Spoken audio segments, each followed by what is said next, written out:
Assalamualaikum warahmatullahi wabarakatuh. Alhamdulillahillazi nahmadu wa nasta'inu wa na'udzubillahi min syururi anfusina wa min sayyiati a'malina may yahdihillahu fala mudhillalah wa may yudlil fala hadiyalah. Asyhadu an la ilaha illallah wahdahu la syarikalah wa asyhadu anna Muhammadan abduhu wa rasuluh la nabiyya ba'da amma ba'du. Pertama, yang paling utama, marilah kita panjatkan rasa puja dan puji syukur kita atas kehadiran Allah Subhanahu wa Ta'ala, yang mana Ia telah memberikan kita nikmat kesehatan sehingga kita dapat menjalankan aktivitas seperti biasa. Selawat bertangkaikan salam tidak lupa pula kita sampaikan kepada roh junjungan alam kita Nabi Muhammad Sallallahu Alaihi Wasallam dengan melapaskan Allahumma sholli ala Sayyidina Muhammad wa ala ali Sayyidina Muhammad. Pada kesempatan yang mulia ini, marilah kita senantiasa meningkatkan takwa kepada Allah Subhanahu wa Ta'ala dengan menjalankan segala perintahnya dan menjauhi segala larangannya. Salah satu wujud ketakwaan kita adalah menjaga lisan, terutama di era digital saat ini, di mana kata-kata dan informasi dapat dengan mudah tersebar melalui media sosial. Menjaga lisan bukan sekedar menjaga ucapan kita secara lisan, tetapi juga termasuk dalam hal yang kita tulis dan bagikan melalui dunia maya. Sahabat-sahabat yang dicintai oleh Allah Subhanahu wa Ta'ala, banyak faktor yang dapat mendorong kita untuk tergelincir dalam perbuatan yang mudarat dalam menjaga lisan, baik itu karena pengaruh lingkungan keluarga, pertemanan, maupun tekanan sosial. Untuk tetap istiqomah dalam menjaga lisan, kita memerlukan niat yang kuat dan keteguhan iman. Kita harus senantiasa berhati-hati dalam menyikapi segala sesuatu, mengingat besarnya dampak dari setiap perkataan yang kita lontarkan, baik di dunia maya maupun di dunia nyata. Allah Subhanahu wa Ta'ala mengingatkan kita dalam surah Az-Zumar ayat 9 yang artinya, apakah kamu orang musyrik yang lebih beruntung, ataukah orang yang beribadah pada waktu malam dengan sujud dan berdiri karena takut kepada azab akhirat dan mengharapkan rahmat Tuhannya?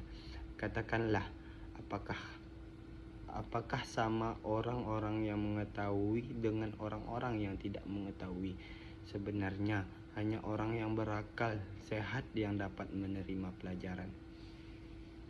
Ayat ini menegaskan bahwa orang yang berilmu dan berhati-hati dalam setiap langkahnya adalah orang yang lebih beruntung. Mereka selalu berpikir sebelum berbicara atau bertindak, dan mereka khawatir akan akibat yang mungkin timbul dari ucapan maupun perbuatan mereka. Allah juga memperingatkan kepada kita bahwa setiap ucapan kita akan dicatat oleh malaikat. Hal ini tertuang dalam surah Al-Kahf ayat 18. Bismillahirrahmanirrahim.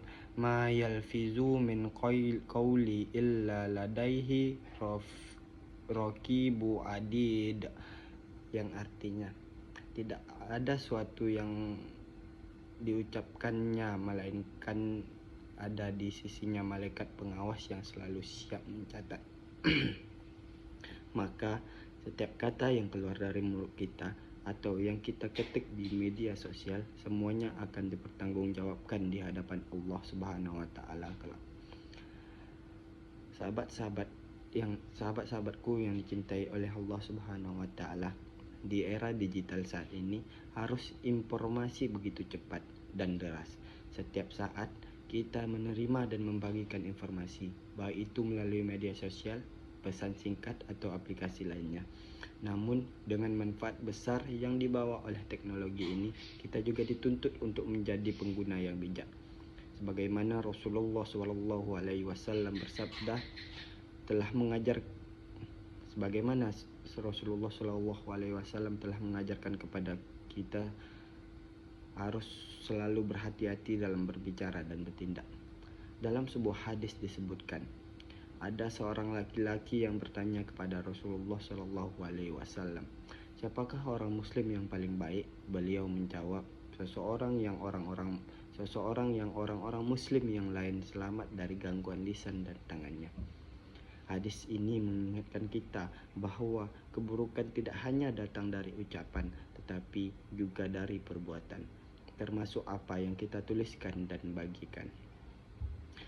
Salah satu etika bermedia sosial yang penting untuk kita terapkan adalah memahami esensi dan etika itu sendiri, yaitu menghormati dan menghargai orang lain sebelum membagikan informasi.